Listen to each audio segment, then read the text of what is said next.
Okay, so times are tough, world is blowing up with climate change, inflation, and prime deliveries are taking more than 2 days. No. Okay, the last one's a joke. But it is true that a lot of families and individuals are having a tough time in this day and age.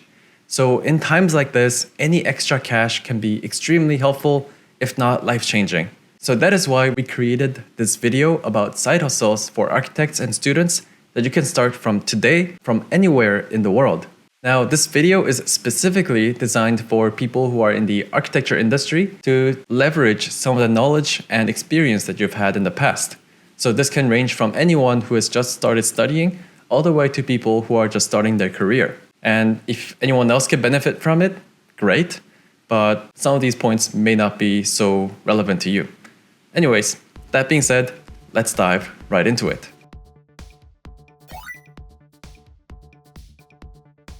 Now, there's a key point that kind of permeates through every single one of these points. That being that you have to find a certain value, skills, or knowledge that other people will find invaluable and find a way to monetize it.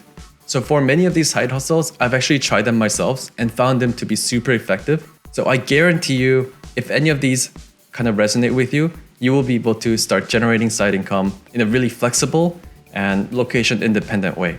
Now, you may not realize, but as you are training as an architect and practicing as an architect, you actually learn so much about your city. That includes different trivia, history, urban planning, and different kinds of histories that most people don't know about. And these can be extremely fascinating for those who are visiting your city. And that's why we recommend looking into becoming a tour guide. So traveling is opening back up after the pandemic, but a lot of tour guides have went off doing something else. So there's a giant shortage for it. Now, this could be your opportunity to help people walk around your city and find some interesting facts about it. Now, if you're like me, you've probably had the experience of having some families and friends come over to your city. And as you walk them around the city and telling them about it, they get mind blown about how much you know about it and how fascinating this history of the city is. So that is a pretty good sign that you can become an excellent tour guide. Now, to get started, you can simply reach out to some of the tour agencies or tour guide groups out there and see if you can become a member. That means you can get their existing traffic and some industry know-how to get you started. Now, once you get a little bit more comfortable with it, and if you want to host more unique experience, I strongly recommend you look into Airbnb experiences. Now, Airbnb is more known for hospitality service for vacation rentals and renting out other people's units, but they also started hosting experiences since a few years ago. Now that means if you have some interesting knowledge, story you want to tell, or any kind of novel experience that you want to share with people, you can actually get paid for that. So I strongly recommend you start looking into this. Now there is one small caveat to being a tour guide. The problem is that you have to be in a city that has a certain amount of tour traffic. Now, if that is not one of your cities, then maybe the upcoming points will be interesting for you. So next up, what I want to talk about is being an artist. Now, this can really go in any direction, and you can be creative with this as well. But here are some of my recommendations. So see if you find any of them relevant, and maybe if you'll find some new ideas that I may not have thought of. Being an architect means that you have to be very creative and be well versed in visual communication. And the world is needing more and more quality graphics all around. Being an architect probably means that you have learned to draw really well, paint really well, and make other things look really great. And that means you can provide value to other people. This could be providing different aesthetics in the form of drawings, paintings, sculptures, pottery, and even tattoos. And you can take these designs and turn them into different products, like put it on a mug, t-shirt, or even prints, and you can be really creative with it. Now, there's one method that I've actually tried myself and found to be super effective, and that is actually creating architectural assets. Now, the added advantage of doing this is the fact that you can stay within the same industry and keep building onto your architectural career. So let me explain about this. As I was doing many different internships across the world, I found that many companies are doing the same thing over and over again. I would go to company A, and then there would be tons of interns creating different Illustrator trees, people for CAD blocks, for Rhino and all that. And then if I go to the company B, it turns out there are also other interns doing this exact same thing. So it just seem like a huge waste of time when people just wants to get started with their drawing and actually do the fun stuff like architectural design. So I figured, okay, why don't we just take all these designs and consolidate them into a central space in the cloud so that anyone can benefit from one person's job being done and we can reward someone for doing that.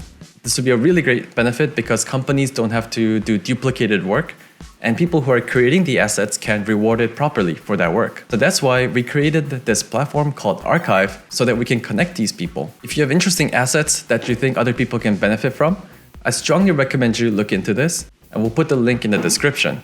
I've only started doing this for like a couple of years, but we have already generated about $40,000 with near passive income.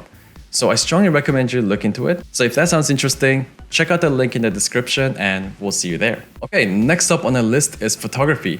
Practicing architecture probably means that you have done this quite a lot. You'll have to document some of your completed buildings, as well as visit different precedents and make sure you remember a lot of things from them. So that's why we recommend you picking up photographer as a side gig. Now, the benefit of being a photographer is that you have a lot of flexibility. You can book out as much time as you want and start closing things down when you are in a deadline mode, for example. Now, you may be wondering, okay, but I don't have any equipments to get started. But don't worry too much about it because once you get hired at these places, they will give you high-end lenses and camera bodies to use. The important thing is that you have to make sure you have the eye for proportion, lighting, and detail. And when you're building these portfolios, you don't really have to have the best cameras. In this day and age, a lot of phone cameras actually have so much capability that you can create pretty good looking contents right off the bat. And that is enough to show that you have what it takes to become a photographer. And you'll be really surprised how much these photographers can make in a single day. Like for wedding photography, for a single day, I think you can make upwards of thousands of dollars. And once you have great photos, you can start uploading them to stock footage and stock photo websites, and that could be a really good way to generate passive income as well. So that was a tip for being a photographer, and let's move on to the next one. So have you ever had this moment where you download this app from Play Store or App Store, and it turns out this app is horrible, Like the functionality is there, but it's like really horrible to look at and it's hard to use. So if this was you, and if you think you can make this better, it's probably a really good sign that you can be a really valuable UX designer. The world is in need for more and more quality designers, and if you think about it, architects have all the skill sets. UX stands for user experience, and that's pretty much what we think about all the time as we are designing the buildings. We would look at plans and sections and think about how people will travel across them, what they will see, how they will feel, whether things are functional and aesthetically pleasing. And if you think about it, user experience is pretty similar. There will be a limited real estate on the screen, and you have to think about how the eyes travel across the screen. What needs to be emphasized, what needs to be minimized, and make sure that things are aesthetically pleasing as well as functional. As an added bonus, a lot of the tools that we use in the architectural industry is actually transferable for UX design as well. For example, Illustrator is a vector-based design software, and UX designers use this tool called Figma and Sketch, which is also based on vector drawings. And I've actually used Figma to design Archive, and I found almost no learning curve in getting started. And within just a few tutorials and videos, I was able to get up to speed with it. So with all these background knowledge and the intuition that you have to hone, UX designing can be a really great side gig as well as a career on its own. And that's why a lot of people actually make this leap in their career, and we've actually interviewed someone who's done that. So if this is something that makes you more excited, then this could be something you can seriously look into. Now, you can also do this as a side as well. If you sign up as a Fiverr UX designer, there will be tons of gigs out there as well. So that could be a really easy way to see if you are a good fit for this industry and actually make some side income on the side. So last but not least, the last idea for side gig for students and architects out there is becoming a software tutor. Now, there's a big problem in the architecture industry. When you're actually out there in the field practicing, there's almost no way you can go without using architectural softwares. When you're sketching and designing, you'll be using SketchUp and Rhino. And when you're actually moving into design development, construction administration, and construction documentations, you will have to use some sort of BIM software like Vectorworks and BIM. Now, for some reason, I don't know why, but colleges and schools don't teach this to students. Some schools do, but still, there's a big majority of schools that don't do that, and it's maybe impossible for schools to cover all these different softwares. So students have to end up putting in all the sweat and blood into learning all these softwares, go through all the trial and error to acquire these skill sets.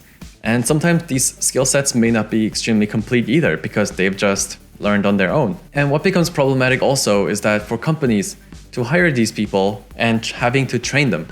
Now, this is a huge pain point for both students and companies. And if you can solve their frustration, you should probably get rewarded for it. And this is extremely relevant for me because I have been making YouTube tutorials for a couple of years now, and I found this to be extremely rewarding, not only to see people grow and become more proficient at all these different things, but also because you can easily get rewarded for it. In this day and age, there are so many ways to monetize your knowledge. You can create YouTube videos like I do, or create courses on websites like Skillshare, Coursera, and all the different websites. And you may be worried that there's already so many established players on the field. There are huge YouTubers out there and there are courses that already cover certain softwares, but don't worry about it because softwares are changing all the time and you constantly have to stay updated and there will be new contents to talk about. And the other thing is there's still a lot of uncovered areas in these tutorials, so you will always find something that nobody has covered yet. And even if someone has covered it already, you'll find that you actually know how to do certain things better. And that can be a really good opportunity to get started. So if that sounds interesting to you, I strongly recommend you look into it. This can be a super rewarding experience and gives you all the flexibility in the world. That means you can create all these contents at any time and you can work from anywhere on the world and start generating income. So that being said, I hope you found these side income ideas relevant and exciting for you. And one thing I recommend you do is no matter which one you go with, I strongly recommend you give it your all in the beginning. And whether you're successful or not, trust me, it's going to be really worth it. It'll be super rewarding and you will cherish this time for the rest of your career. This can be life-changing for some people. Some people will create a whole career out of it. So I'm super excited to share these ideas. So that being said, thanks for tuning in today and I'll see you guys in the next video. Bye!